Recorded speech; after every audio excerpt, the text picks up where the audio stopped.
Hey guys, welcome back to InSTEM. I'm your host Tolu. Today I am thrilled to have with me a brilliant scientist and founder by the name Jennifer Dominic, whose STEM journey is nothing short of extraordinary. In the first part of our chat, we are going to be exploring her career, which spans clinical labs, research and development, marketing, and even social entrepreneurship. We will be exploring how science skills translate across multiple roles. In the second part of our interview, we are going to be exploring her social enterprise, Wenite.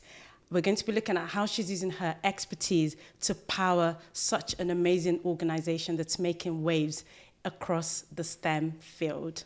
So, welcome, Jennifer. Thank you. Thanks for having me.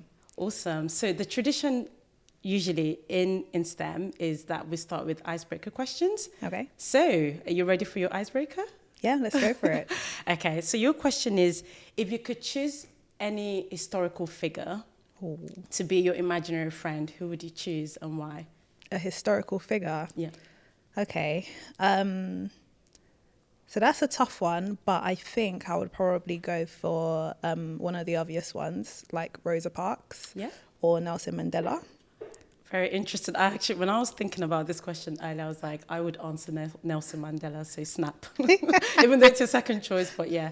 That's why we have a lot in common. Yeah. But we'll get to that. Yeah, we will get to that soon. Awesome. That's a fantastic answer. Rosa Parks, Nelson Mandela, both amazing people. And yes, would love to be friends with them. So let's start with your academic journey. Okay. So you studied bioscience at Christchurch University, Canterbury. And I know from our conversations that you were someone that had natural strengths in mathematics and the sciences growing up. And I think as most people, including myself, those strengths pointed you in the direction of medicine, but you ended up studying bioscience. So would you like to walk me through how you navigated that journey and how you discovered bioscience as the eventual career that you were going to pursue at university? It's a really good question, and one that sometimes I actually struggle to answer sometimes because I don't think I had the typical decision-making route to be able to transition into bioscience as a degree path. So like most people, as you said, when you're good at those subjects, you go ahead and you assume that the career you want to do is in medicine, which I'm sure many people can relate to. And you do your subjects and you apply to go to university. What was interesting for me actually though was that I had this journey where I wasn't able to actually get access to student finance at that point in time. And so after so much time spent applying and thinking that that's the route that I wanted to go into, I had to pause for a second and take, I guess, a gap year and try and think about what it is I wanted to do and how I can still achieve my dreams, which forced me to think about something that maybe a lot of people don't get to think about until after they graduated, which is actually, I know this is something I've wanted to do because I'm good at the subjects, but why is it that I actually wanted to do it? And when I really peeled that back, one of the things that I realized is that I just wanted to be able to have impact in the world. I wanted to be able to help people's lives. And I wanted to see healthcare systems that enabled people to just have access to medicines and treatments. And so when I pulled that back a little bit, I thought about, okay, well, I guess if I just understand and continue to study the subject, somehow I'll figure out a way to be able to make that impact anyhow. So after about a year out working, trying to save up and figure out how to go to university, I was lucky enough to come across a scholarship, which would grant me access to a tuition fee waiver. And that's how I actually landed at Christchurch University. So it could have been bioscience, it could have been biochemistry, it could have been biomedical science. But in this instance, the offering was a 3-year degree without a placement year. And I chose the fact that as long as it was a science-based degree, it would set me one foot in the right direction. So that's how I came to pick bioscience in the first instance as a degree. 3 years later, I graduated with a first class. Excellent. Thank you. And after that graduation, that basically led me to kick off a career in the healthcare and life sciences industry, specifically in the pharmaceutical industry. And that was essentially my own decision-making journey in terms of how I managed to get into industry and what I'm doing today. Oh, that's such an interesting story. And before we move on to your career in the healthcare and life sciences industry, I just wanted to go back to, the time that you had to, I guess, sacrifice the year, right, to really think through what you wanted to do. Looking back, 8-9 years later now, does it feel like you missed out in that year, or are you seeing the return of that, of taking that year out to think through the process? I think it's probably the biggest return of investment. I think that has really paid off for me, because I think what a lot of us probably do is the academic system has a structure to it where you just go on to the next thing and on to the next thing and on to the next thing. And had I not been stopped in my journey so earlier on, to be honest, I think I would have just found any way possible just to continue, go for medicine, and probably after a couple of years of my career, then figured out and started to think about, is this really what I want to do, or is this the best way I can have the impact I wanted to make? So being forced to essentially pause at that time in my career was what allowed me to think properly about the impact I wanted to make. It was hard emotionally, I have to say, but it caused perseverance and resilience as well. And it just meant as well that for my first job interview, officially coming into industry, and every other interview after that, I had a great story to tell, which was something that really helped to set me apart as well, and also gave me confidence in the why I wanted to do what I wanted to do. And no one can take that away from you because it's your story. That's amazing. That's one thing I've taken away from that is I know finding and trying to identify what to study at university can be such an overwhelming task. But I love the approach you took, which was to look at the impacts that you wanted to make and then work backwards. That's right. And by doing that, you were able to realize that medicine wasn't the only avenue through which you could make that impact. And there were a host of other opportunities. So that's a really excellent approach or perspective from you. Just a quick question on bioscience. As you know, I'm quite curious. I'm an engineer, so I don't, I'm still learning about the various careers and, degrees and subjects that are very science focused. What makes bioscience different to other, I guess, related degrees? Like you mentioned, biochemistry, biomedicine. Like I'm cool to know what the differences are from your experience. Totally, that's a great question. And I think a very important one, because when choosing what type of science degree, and I'm sure it's probably similar in engineering where you're like, is it chemical engineering? Is it this type of engineering? It's quite similar with science as well. And a lot of focus is put on at A level, which one it should be. But one of the things I've learned now that I have been in industry over the last couple of years is it's actually all grouped into something called life sciences degrees. So at the point of studying the degree, the modules you might do might vary. So for me, for example, biosciences was quite general. It just meant that you could flex the modules you want to do. So I liked that choice. I liked the flexibility. If I wanted to go into cancer research, I could pick more modules that were attuned to that. Bioinformatics, for example, was something I was quite interested in. So I spent quite a bit of my time doing that to understand how coding works within genetics. So that flexibility is what I liked. But ultimately, once you all graduate, if you see a job description, it will reference it as a life sciences degree. And that's what you would utilize to apply. There are other types of science degrees as well that are not life science based, for example, animal health or marine biology and that kind of thing. But that's kind of how it will vary. Interesting. Well, I've learned something new today. It's good to understand what the distinctions are. So moving on to your career, your illustrious career, you have pretty much spent its entirety in the healthcare and life sciences sector. Which I know is a sector that is, working directly to impact lives, to save lives. So I can imagine that over the course of your career, you've experienced some amazing projects, ones that really touched and resonated, with you. Would you like to share with us, perhaps what your most outstanding project has been, and what makes it the best project for you? Wow. I think where I've had such a varied career in the industry, there are so many things I could probably touch on. So it might be easier to talk about what I've worked on in the last 18 months. So over the last year and a half, I've had the privilege of coming into marketing to oversee a team. And as you say, a lot of the work we do in the pharmaceutical industry is directly linked to literally saving lives. And specifically, I've worked within the field of oncology or cancer treatments.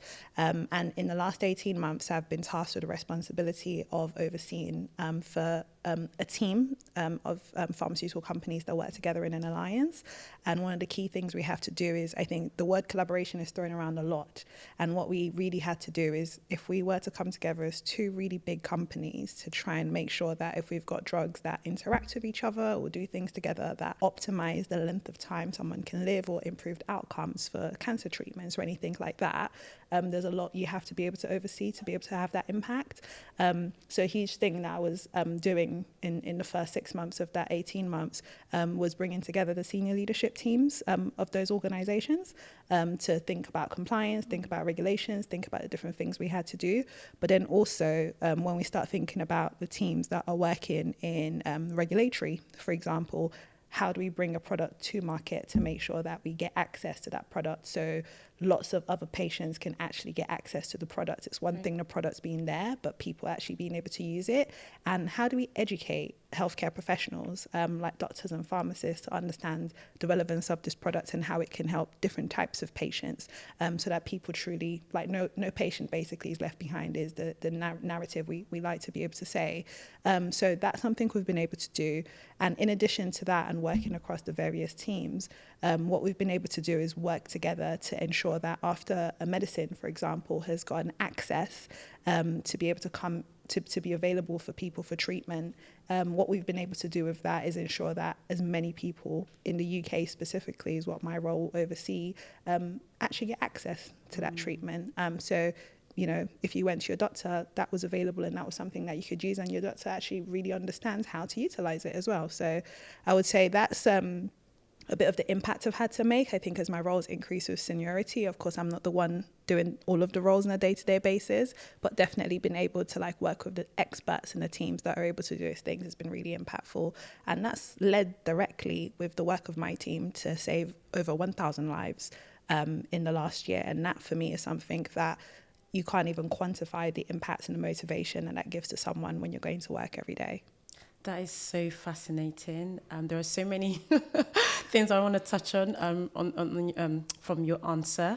And I guess the first is, when I was at university, I never thought I'd hear the word science and marketing in the same sentence. So we'll talk about how you made, you know, the pivot from going into a very technical-based degree into now doing something like marketing. But also something that I just wanted to comment on is, you know, how, you know, it goes beyond just creating the product, right? There's so much more to it. You've talked about compliance, you've talked about accessibility, you've talked about education, you've talked about bringing organizations together, and it's just the breadth of the opportunities that are available even in that sector beyond the manufacture and the production of the drug itself is something that I find absolutely fascinating. And of course, the lives that you've touched and saved through the work that you've done. So I guess what I'd like you to expand a little bit on is, how do you get from going into maybe you started your career in the laboratory, right? You were doing clinical work, to doing something like what you're doing now, marketing. You know, how did you have to do any special certifications for it? What skills did you need to get into that type of role? And what have you actually acquired in this new career? Okay. So that's probably the most common question I think I get from people on both sides, people from the technical sides who are trying to progress because they're quite curious about the why, and then also from the other side about, well, why have you come over? So I think for me, as you said, started my career in the labs, then moved on to the clinical element. And even within the clinical element, I moved on to different phases of development as well. So from phase 1 clinical trials to phase 2 to phase 3, and essentially get later and later down the line. So change was never anything that was new to me, even going back to making a decision from actually, is this the area you want to go into? Is it definitely medicine, or was there something underneath what was driving that decision? So change was always a constant. After about 5 years into my career, I found myself not having to worry too much about having to prove a point to anybody, which I think for the first 5 years of my career was definitely the anchor. Whether that was proving something to myself, I did this degree for a reason and I'm having the impact I think I want to have, or whether that was proving something to managers that I'd worked for, or for my family and friends to showcase the value that all of this investment of my educational journey over the last 21 years is actually going to show a result. So after that 5 years and I started to feel comfortable, I like to describe it as maybe I was drowning and trying to stay afloat with every job and every promotion. Then it got to a point where I was actually calm. I was content, people were proud, maybe you can put it that way, and I could actually start to swim and just take in the environment and understand the world around me, and therefore I could kind of put my head up a little bit. And what that meant is I started to actually see that there were other things that were equally as important. I started to join membership organizations, whether that was Women in X or, doing different types of things. And I started to meet people that worked in different parts of the industry. So I would meet someone who would say, oh, nice to meet you, I work in oncology. I'd be like, well, I work in oncology too. So which oncology are you actually working for? And then I realized they worked in the commercial business and health economics and marketing. And that really spun me, because how on earth have I studied for the last 21 years? In addition to that, I've worked for the last 5 years, and I only seem to understand the specific area I was working in, which was in clinical development. So that sparked a curiosity in me.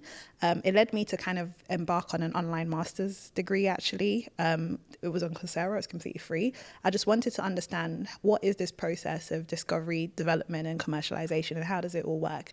And if it doesn't work, how does that actually impact the patient at the end? Because for me, that's always the center of what I wanted to do.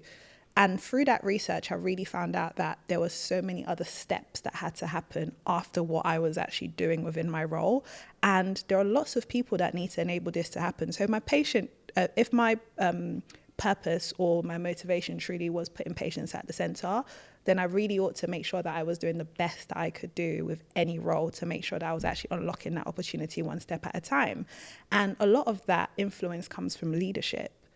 So the people who lead organizations, the people who make decisions. And when I started to understand a little bit more about their profiles and what was important to them to be able to make those significant decisions, many of them had a vast understanding of the different skill sets you needed to have, and a really robust understanding of the different types of elements that you actually have across STEM sectors as well. So that is what struck the motivation in me to try and explore slightly different skill sets.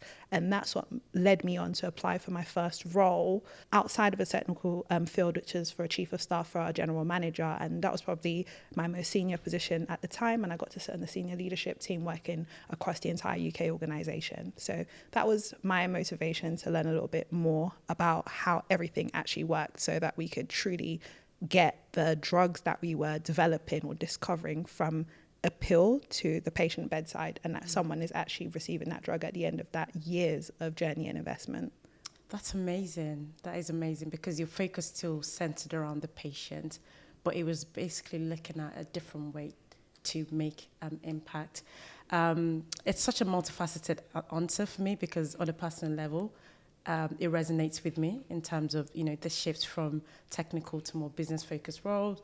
But also, you pretty much just validated what InSTEM is about, which is the breadth of opportunities available through STEM subjects. And actually, one of the ways in which people can understand that is just understanding other people's profiles. So going to networking events, asking questions, what do you do? And your mind being sparked in a way that is different, that you're not, used to. So that was a really amazing answer. We're going to move on to the initiatives that you're involved with outside of work, of which, of course, the biggest of them is Wenite, your social enterprise, which we are going to be delving into in the second part of the interview. But you also founded the Black Employee Network at your organization. You work for a company called MSD. Talk us through your interests actually just outside of your 9 to 5, and how fostering your interests have also helped shape your career, and what you've learned from getting involved in such things. Okay.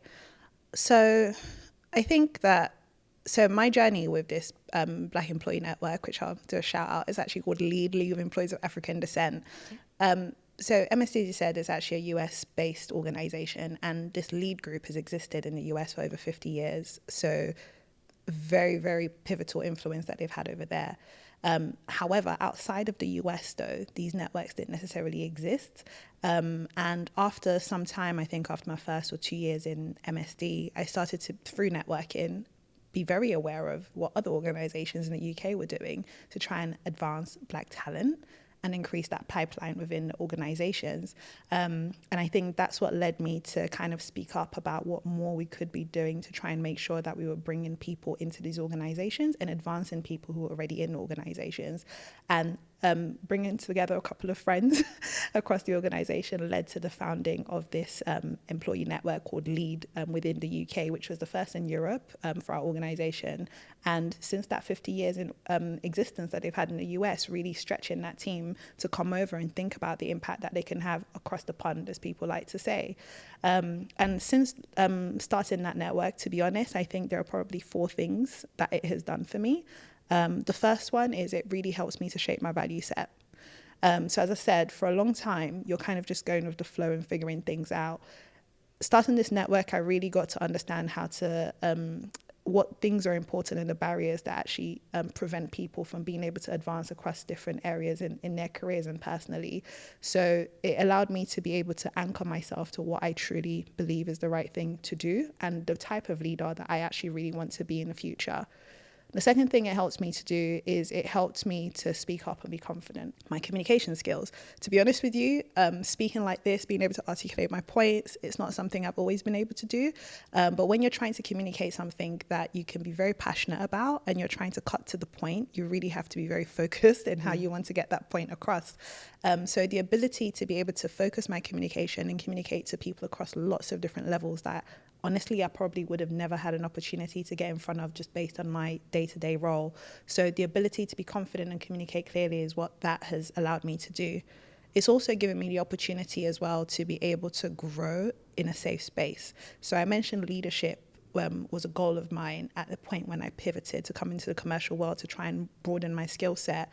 It gave me the opportunity to lead in a safe space. So I got to manage a team of 10 people. I got to set a strategy. I got to disseminate that strategy across different places. I got to give updates to different leaders. I got to manage a budget. So all of those things that you typically would need to do that I'm doing in my role today, I got to have a go at those things a lot earlier, and hence the doing it in a safe space. So it really allowed me to grow. And then when it came to interview opportunities for roles such as this one, it gave me something to talk about that probably wasn't in my initial skill set to begin with. And lastly, networking. So the chief of staff role that I got, for example, the hiring manager for that role at the time, I had an opportunity to engage with him through this Black employee network. And so when the vacancy came up, there was some level of familiarity and understanding what he might be like and what are some of the skill sets that he may be looking for in that role. So that gave me an advantage in terms of my preparation and how I can show up, which once again, without my involvement in this, is not something that I could have had an opportunity to get insight on, and I might have not felt as confident in terms of putting myself forward for the role. And ultimately, I do think that it played a really significant part in my career acceleration to date as well. So hopefully, I think that's communicated, like sort of the impact it's had on me, but also over the years as well, the impact it's had on people within our organization, but also externally as well. We've managed to do so much with lots of community organizations and charities as well. It's amazing, the impact that you've made through that organization and actually fronting something that hadn't been established in Europe to start with. I think that must have taken a lot of courage. And we know sometimes that talking about these, themes, diversity and inclusion can be very tricky to navigate, but you did that, so well done.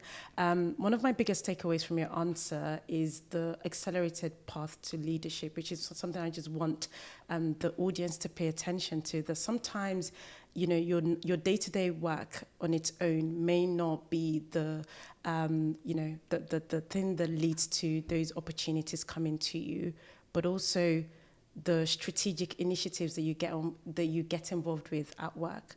Because I remember when I was working for my previous company, I got involved in a similar thing, but more just for talent development, and I got to meet some C-suite leaders.